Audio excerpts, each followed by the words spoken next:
नमस्कार, मैं हूं संजय शर्मा। आप देख रहे हैं 4 PM न्यूज नेटवर्क।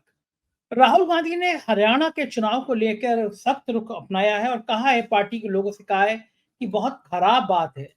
पार्टी के नेता अपना हित ज्यादा देख रहे थे। हरियाणा में पार्टी की जगह है, पार्टी के हित की जगह। बात ठीक भी है, थाली में परसा हुआ एक चुनाव था जो कांग्रेस ने अपने हाथ से खिसका दिया।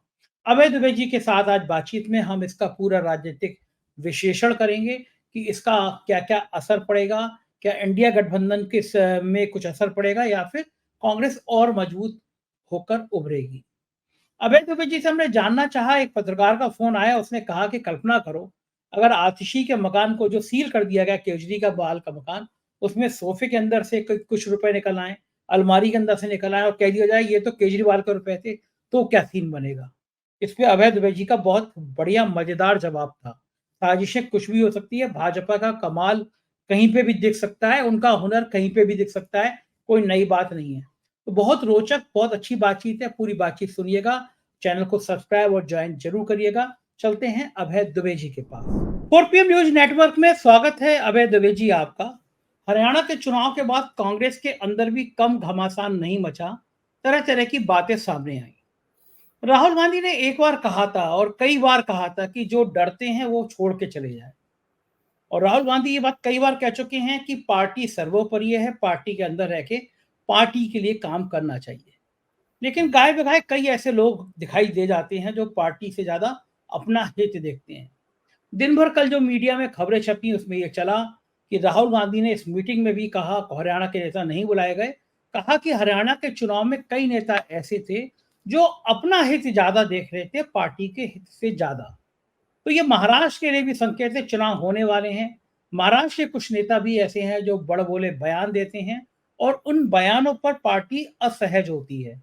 तो कम से कम अब राहुल गांधी ने एक लाइन खींच दी कि भाई अपना हित बाद में देखना, पार्टी बचेगी तो सबका हित होगा। तो आप क्या लगते हैं, मानते हैं कि इस लाइन के बाद, इस स्टेटमेंट के बाद कांग्रेस के जो नेता इस तरह की बयानबाजी करते हैं, पहले अपना हित देखते हैं, क्या उन पर लगाम लगेगी? महाराष्ट्र के अंदर क्या पार्टी दोबारा से रिचार्ज होके चुनाव की तैयारी में जुट जाएगी, चुनाव में फतेह हासिल करने की रणनीति में जुट जाएगी? क्या लगता है आपको? संजय जी, मैं ये मानता हूं कि पार्टी जितनी बड़ी होगी, जितनी पुरानी होगी और तो उतनी ही ज्यादा उसके अंदर गुटबाजी होगी। भारतीय जनता पार्टी के अंदर भी बहुत गुटबाजी है। कम्युनिस्ट पार्टी जैसा संगठन, सीपीआईएम जैसा संगठन, जब दो राज्यों में उसकी सरकार थी, पश्चिम बंगाल में और केरल में, पश्चिम बंगाल में वो चुनाव नहीं हारते थे कभी भी। तो सीपीआईएम के अंदर बहुत गुटबाजी थी, उनकी पोलित ब्यूरो में गुटबाजी थी, उनकी सेंट्रल कमेटी में गुटबाजी थी। पार्टियों के अंदर गुटबाजी होना एक कोई ऐसी बात नहीं है जो कि नई अनोखी हो। और कांग्रेस की गुटबाजी तो लीजेंडरी है, वो तो जवाहरलाल नेहरू के जमाने में गुटबाजी थी। महात्मा गांधी के मुकाबले, महात्मा गांधी ने जब कहा था कि मेरे उम्मीदवार पट्टाभी सीतारमैया हैं, तो सुभाष चंद्र बोस उनके खिलाफ चुनाव में खड़े हो गए थे और सुभाष चंद्र बोस ने पट्टाभी सीतारमैया को हरा दिया था। तब महात्मा गांधी ने कहा था कि चूंकि मेरा उम्मीदवार हार गया इसलिए मैं इस्तीफा देता हूं। तो ये गुटबाजी कब से चली आ रही है, मेरा कहना यह है। गुटबाजी ये अपने आप में कोई एक समस्या नहीं है। समस्या यह है कि गुटबाजी के रहते हुए भी पार्टियां अपनी चुनावी रणनीति को सफाई के साथ में कैसे लागू करें। जब पार्टी के अंदर गड़बड़ होती है और गुटबाजी जो है वो भीतर घात में बदल जाती है, गुटबाजी जो है वो सैबोटाज में बदल जाती है, तब फिर पार्टी को नुकसान होता है। जैसे उत्तर प्रदेश में भारतीय जनता पार्टी की दुर्गति हुई, वो उनके खिलाफ नाराजगी जनता में तो थी ही, लेकिन अगर पार्टी के अंदर इतनी गुटबाजी नहीं होती और इतना भीतरघात नहीं होता उनकी पार्टी में, हर आदमी बाद में आरोप लगा रहा था एक दूसरे के ऊपर, तुम गद्दार हो, तुम गद्दार हो, मतलब एक दूसरे को सब गद्दार कह रहे थे। अगर ये स्थिति नहीं होती वहां पर, तो हो सकता है कि नुकसान होता भाजपा को, लेकिन इतना बड़ा नुकसान शायद नहीं होता। हमेशा ही जब गुटबाजी भीतरघात में बदल जाती है, जब फैक्शनलिज्म जो है वो सैबोटाज में बदल जाता है, तो फिर बहुत नुकसान होता है। हरियाणा, जब कर्नाटक में भाजपा कांग्रेस ने चुनाव जीता था, तब क्या कर्नाटक में गुटबाजी नहीं थी? खूब थी। कर्नाटक में, हाँ, कर्नाटक में सिद्धरमैया जो इस वक्त मुख्यमंत्री हैं और डीके शिव कुमार जो उप मुख्यमंत्री हैं, दोनों एक दूसरे से बात नहीं करते थे। हम्म, हम्म। इतनी गुटबाजी थी और डीके शिव कुमार मानते थे कि सिद्धरमैया को तो मुख्यमंत्री किसी कीमत पर नहीं बनाया जाना चाहिए, वो खुद मुख्यमंत्री पद के दावेदार थे। और चुनाव जीतने के बाद भी उनका कहना ये था कि हम 1-2 महीने से नहीं सोए हैं, ये उनका कहना था। चुनावी मुहिम, चुनाव ठीक चलाने के लिए 2 महीने से मैं सोया नहीं हूं, तो मुझे ही मुख्यमंत्री बनना चाहिए, ये स्थिति थी। लेकिन आला कमान उन दोनों को ये समझाने में कामयाब रहा और उन दोनों की समझ में भी आ गई कि भाजपा के खिलाफ काफी एंटी इनकम्बेंसी है कर्नाटक में, ये एक भ्रष्ट सरकार है। अगर हम प्रचार करेंगे एकता बद्ध होकर की भ्रष्ट सरकार है, तो जनता की फौरन समझ में आ जाएगा। इसलिए उन्होंने 40% सरकारा का प्रचार किया और देखते देखते पत्ता पत्ता बूटा बूटा कर्नाटक का जो है वो भाजपा के खिलाफ हो गया। तो अब उन्होंने कहा ठीक है, हम चुनाव जीत लेते हैं, बाद में हम निपटेंगे, अपने आपस में निपटेंगे। आप हिमाचल प्रदेश को देखिए, हिमाचल प्रदेश में वीरभद्र सिंह का परिवार, सुक्खू, कई कांग्रेस के अंदर कई गुट थे, वो गुट आपस में लगातार संघर्षरत थे। लेकिन उनकी ये समझ में आ गया कि अगर इस वक्त भाजपा के खिलाफ नाराजगी है, तो हम अगर एकताबद्ध होकर लड़ेंगे तो चुनाव जीत जाएंगे, फिर सत्ता का कोई ना कोई हिस्सा सभी को मिलेगा। कोई मुख्यमंत्री बनेगा तो कोई उप मुख्यमंत्री बनेगा तो कोई गृह मंत्री बनेगा, सभी लोग सत्ता का लाभ उठाएंगे। तो वो कर गए। अच्छा, सबसे ज्यादा चुनाव जीतने की संभावना हरियाणा में थी। आज की तारीख में भी भारतीय जनता पार्टी के प्रवक्ता और उसके जानकार और उसके पैरोकार कहते हैं कि जीतने की स्थिति में तो कांग्रेस ही थी। ऊपर कुछ भी कहते रहे, अब अंदर बातचीत कीजिए, सब लोग कहते हैं कांग्रेस ही जीतने की स्थिति में थी। लेकिन वहां के जो गुट थे, उन गुटों ने इस बात की कोई परवाह नहीं की। उन्होंने कहा कि नहीं, हम चुनाव, ऐसी परिस्थिति बना दी, इससे चुनाव ही हार गए और काफी बुरी तरीके से हार गए सीटों के लिहाज से अगर देखा जाए तो राहुल गांधी ने जो कहा है कि इसमें पार्टी का किसी को ख्याल नहीं था, नेता लोग सब अपने अपने स्वार्थ के लिए काम कर रहे थे, उन्होंने बिल्कुल सही कहा है। लेकिन यहाँ पे थोड़ा सा राहुल गांधी को भी देखना पड़ेगा अपनी तरफ।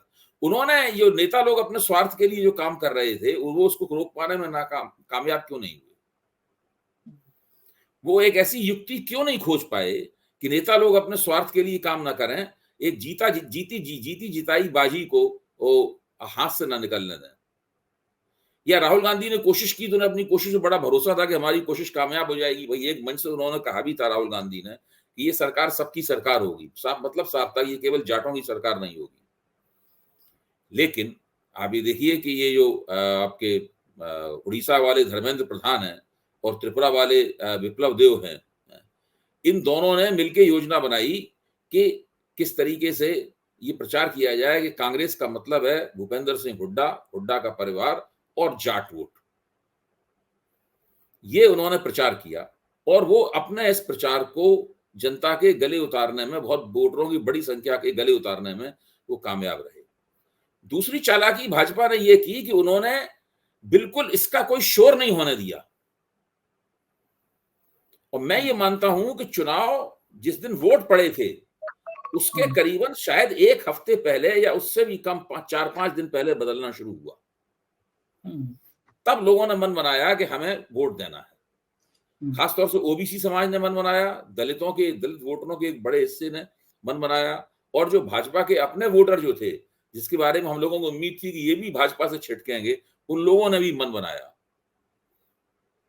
फिर वो 4 तारीख को वोट डालने के लिए गए, 4 या 5 तारीख को वोट पड़े थे शायद, हाँ 5 तारीख को वोट है, 5 तारीख को, हाँ 5 तारीख को वोट डालने गए और उन्होंने बड़े पैमाने पर भारतीय जनता पार्टी के लिए वोट कर दिया। तो ये जो हुआ, इसको समझ पाने में कांग्रेस के रणनीतिकार नाकाम रहे।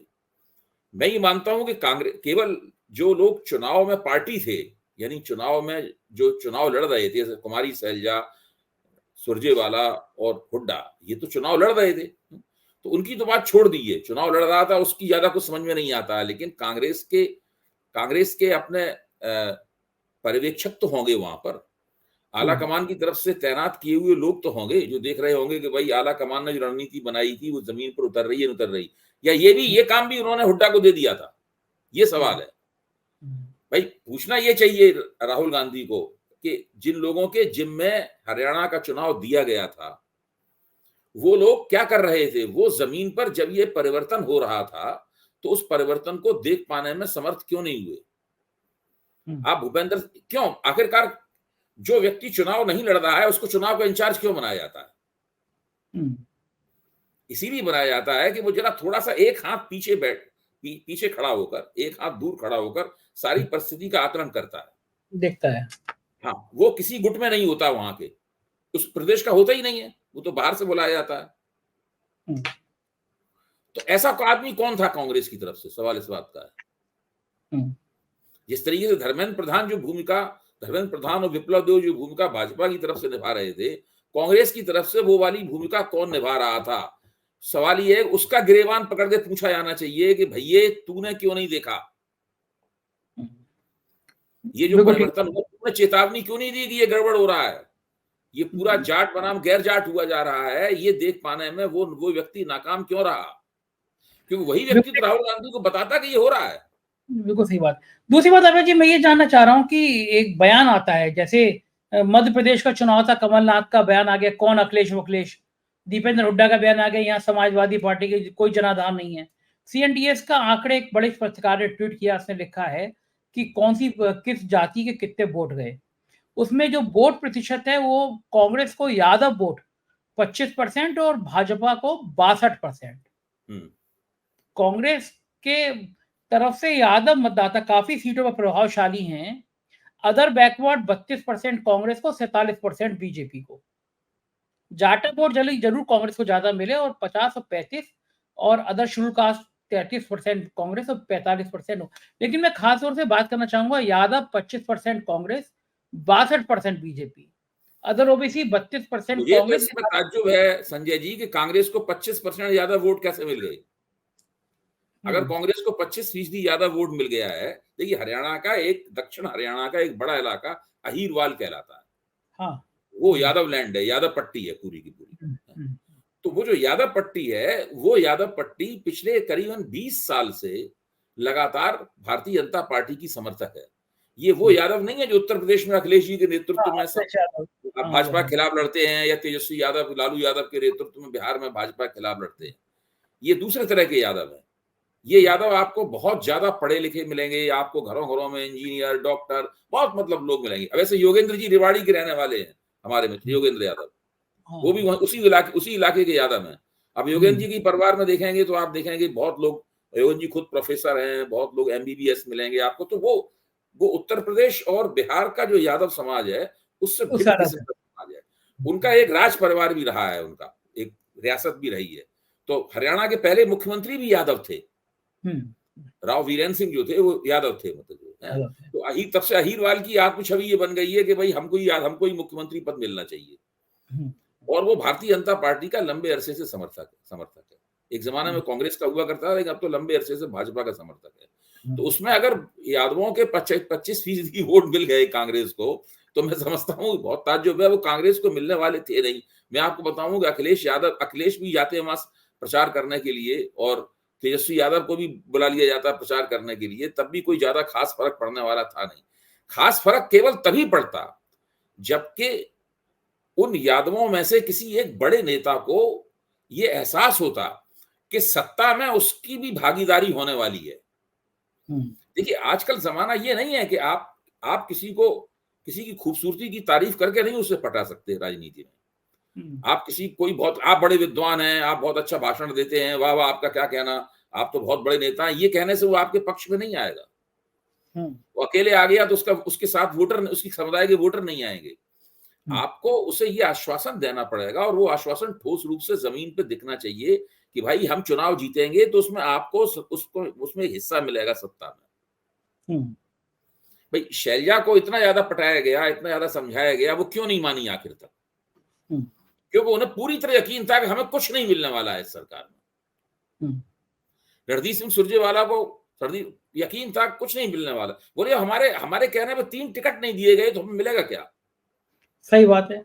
शैलजा कहना था कि भाई कहना होगा शैलजा का कि हमारे कहने पे 6-7 कुल टिकट दिए गए हैं, तो हमें मिलेगा क्या इस सत्ता में? हुड्डा साहब बन जाएंगे और जो मन में आए करेंगे।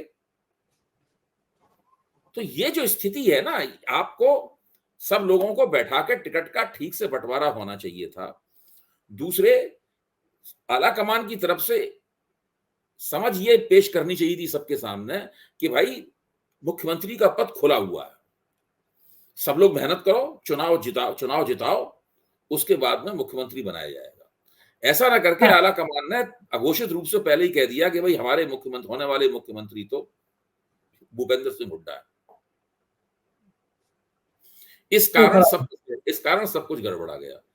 बिल्कुल ठीक तो कह रहे हैं। अच्छा, भूपेंद्र सिंह हुड्डा की कोई मदद ही नहीं की। हाँ, लेकिन मैं ये जानना चाहता हूँ कि अगर ये मैसेज होता, वहाँ पे कुछ समय अरविंद केजरीवाल के संग में लाए गए होते, 3-4 सीटें दे दी गई होती, केजरीवाल की सभा होती, अखिलेश यादव की सभा होती, मतलब इंडिया गठबंधन का जो गुलदस्ता था, अगर वो गुलदस्ता वहाँ नजर आ रहा होता, तो क्या 2-3% वोट नहीं बढ़ता कांग्रेस का? नहीं, बराबर का नफा होता है। नहीं, मैं आपकी इस बात से इनकार नहीं कर रहा, ये हो सकता था, लेकिन राज्यों के चुनाव इस तरह नहीं लड़े जाते संजय जी। मेरा निवेदन ये है कि राज्यों के चुनाव लड़ने का ये तरीका नहीं होता, ये लोकसभा के चुनाव लड़ने का तरीका है। मुझे नहीं लगता कि कहीं भी राज्यों के चुनाव इस तरह लड़े जाते हों, और उस वक्त तब भी उस सूरत में जबकि आपकी पार्टी ही वहां पर प्रमुख विपक्षी दल हो। भाई कोई हरियाणा में कोई गठजोड़ तो नहीं, कांग्रेस किसी गठजोड़ का नेतृत्व नहीं कर रही थी। हरियाणा में तो 2 पार्टी सिस्टम है, भाजपा बनाम कांग्रेस। इस तरह मध्य प्रदेश में 2 पार्टी सिस्टम है, छत्तीसगढ़ में 2 पार्टी सिस्टम है, राजस्थान में 2 पार्टी सिस्टम है, उस तरीके से है। तो अच्छा, अगर यही मान लीजिए अगर यही होता है, तो आपको क्या लगता है दिल्ली में भाजपा का मुकाबला करने के लिए कांग्रेस और आम आदमी पार्टी को साथ आना चाहिए तो बीजेपी को परास्त कर सकते हैं, या कांग्रेस और आम आदमी पार्टी को अलग अलग लड़ना चाहिए तो बीजेपी को परास्त किया जा सकता है? देखिए, अभी तक तो बीजेपी को 3 बार परास्त किया जा चुका है, अलग अलग लड़के ही लगातार हर चुनाव में परास्त किया जा रहा है। उससे पहले कांग्रेस बिना किसी से गठजोड़ किए हुए बीजेपी को परास्त करती थी। दिल्ली की स्थिति अलग है इन राज्यों से। दिल्ली में भाजपा का वोट एक जगह ठिठका हुआ है। दिल्ली में पिछले 45-50 साल से भाजपा का वोट एक जगह ठिठका हुआ है, वो उस जगह से बढ़ने के लिए तैयार नहीं है। भाजपा ने ऐसी कोई कोशिश भी नहीं की कि हमारा वोट बढ़े। भाजपा ने अपना कोई नेता भी नहीं बनाया। जनसंघ के जमाने के 2-3 नेता थे, उसमें एक थे मदन लाल खुराना और दूसरे थे साहब सिंह वर्मा। उन दोनों नेताओं को एक एक बार मुख्यमंत्री बनने का मौका मिल गया। उसके बाद से भाजपा के पास स्थानीय स्तर का कोई भी नेता आज तक बना नहीं दिल्ली में, या आला कमान ने बनने नहीं दिया। एक व्यक्ति नेता बन सकता था, इसका नाम था डॉक्टर हर्षवर्धन।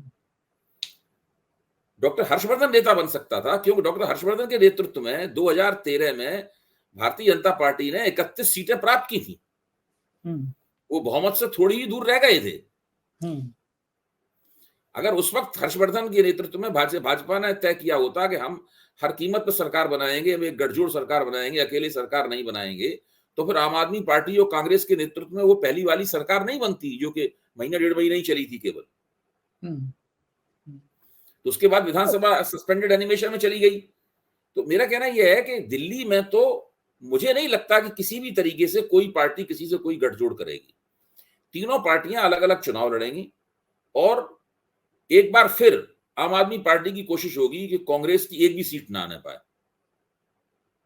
क्यों कांग्रेस ने अगर ऐसा प्रदर्शन किया जो उसकी सीटों के कन्वर्जन की तरफ वो बढ़ने लगी, यानी उसका वोट 15 से 20% के आसपास हो गया, बिना इसके सीटों कन्वर्जन तो नहीं होता है, तो फिर कांग्रेस की सरकार भी नहीं बनेगी, आम आदमी पार्टी की भी नहीं बनेगी, फिर वहां भाजपा की सरकार बनेगी। दिल्ली की स्थिति है, बड़ा टिपिकल हो जाएगा। अच्छा, ये संसद दिल्ली के अंदर जो त्रिकोणात्मक मुकाबला है, वो उस त्रिकोणात्मक मुकाबले को आम आदमी पार्टी कोशिश करके सीधे मुकाबले में बदल देती है, और जो तीसरा पक्ष होता है वो 5-7-8% वोट लेकर कोने में सिमट जाता है। इसका नाम कांग्रेस है, इसलिए एक भी सीट नहीं मिलती। अच्छा, मान लीजिए अगर कांग्रेस और आम आदमी पार्टी एक साथ मिलकर लड़े, तालमेल के संग लड़े, तो क्या स्थिति बनेगी?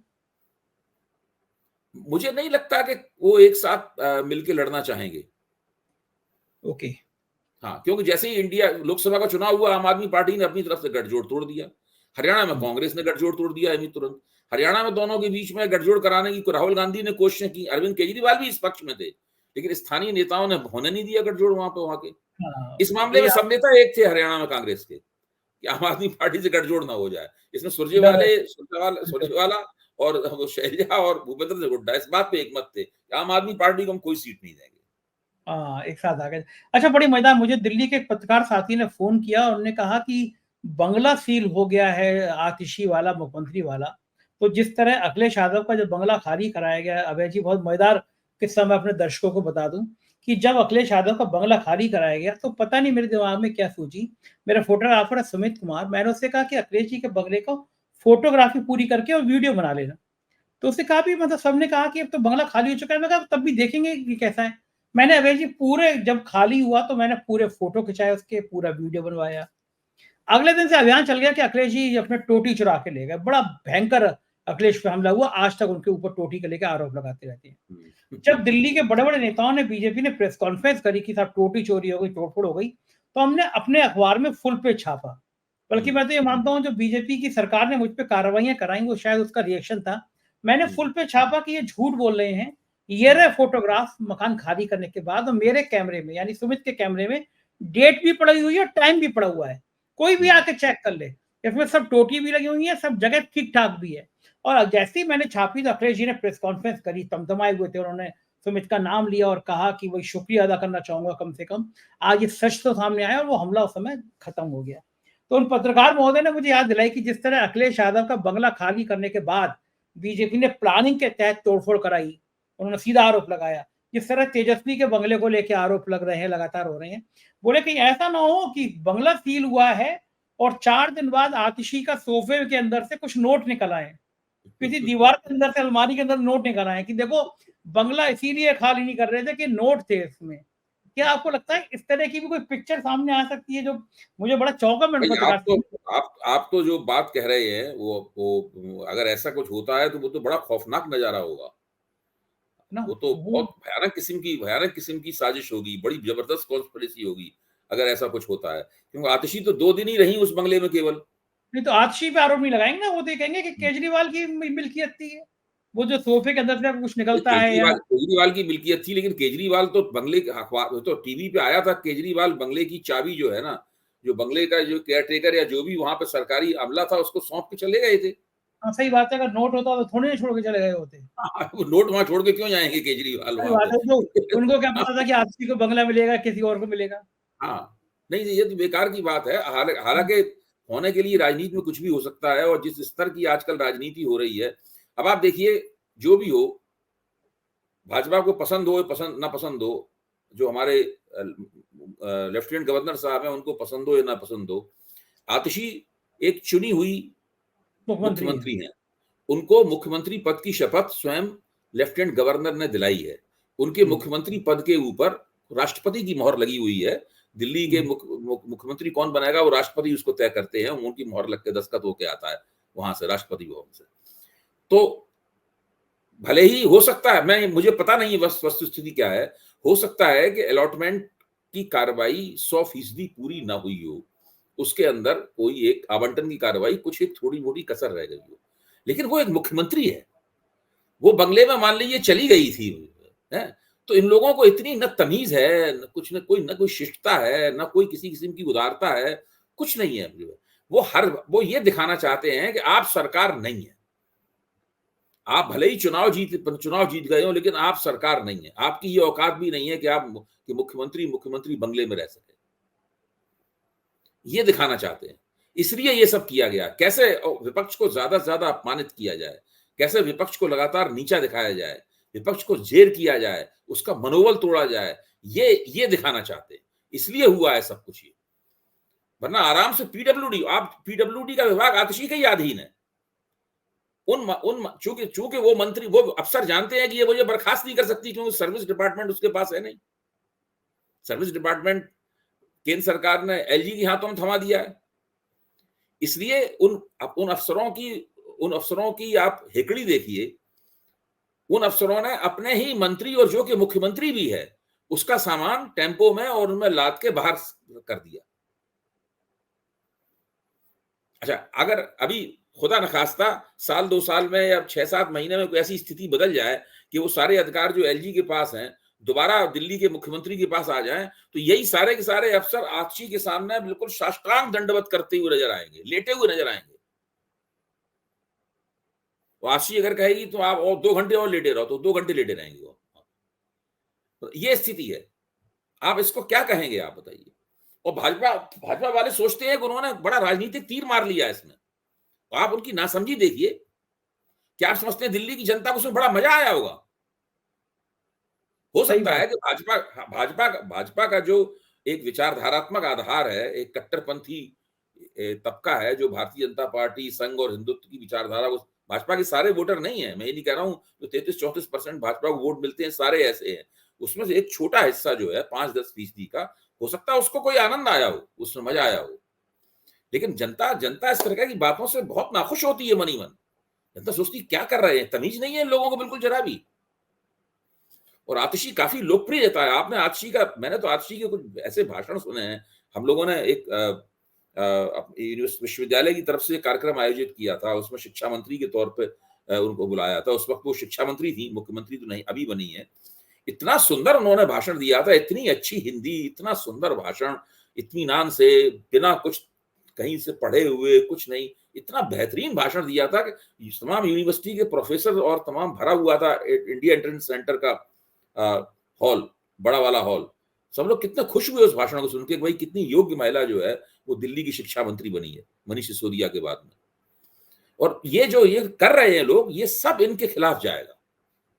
मैंने कल भी इस बात को कहा था और आज भी कह रहा हूं, कल भी कहूंगा कि जब भारतीय जनता पार्टी दिल्ली में लगातार आम आदमी पार्टी के हाथ से चौथा चुनाव हारेगी, तब इनको हम लोग याद दिलाएंगे कि तुमने क्या किया था और उसका तुम्हें क्या फल मिला।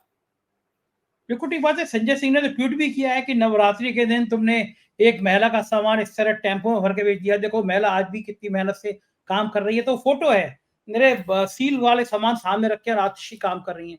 देश की सबसे पढ़ी लिखी महिला है, इतनी काबिल, इतनी योग्य महिला है वो, उसको मुख्यमंत्री बनाया। दूसरे महिलाओं के सम्मान की बात करते हो, उसका सामान जिस तरह टेम्पो में भर के बाहर भेजा भेजा गया, तो क्या महिलाओं को नहीं लगा होगा कि ये महिलाओं का अपमान कर रही है नहीं नहीं, बीजेपी? महिलाओं को नहीं, पुरुषों को भी लगा होगा। इसको केवल महिलाओं के मत जोड़िए आप, में तो महिलाओं को लगा ही होगा, पुरुषों को लगा होगा, नौजवानों को लगा होगा। आतिशी बहुत युवा है, उसको, वो नौजवानों को लगा होगा। ये लोग बहुत गलत काम कर रहे हैं, मैं आपको बताऊं कि जिस तरह ये हरकत कोई राजनीति है, इसको आप राजनीति कहेंगे? बिल्कुल ठीक बात है। और यही यही शायद पतन की पराकाष्ठा बन जाती है जब सत्ता हाँ, का अहंकार सिर पर चढ़कर बोलता है।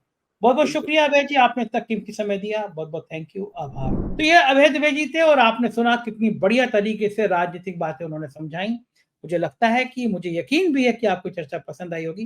बहुत-बहुत शुक्रिया आपके इस प्यार के लिए। Thank you.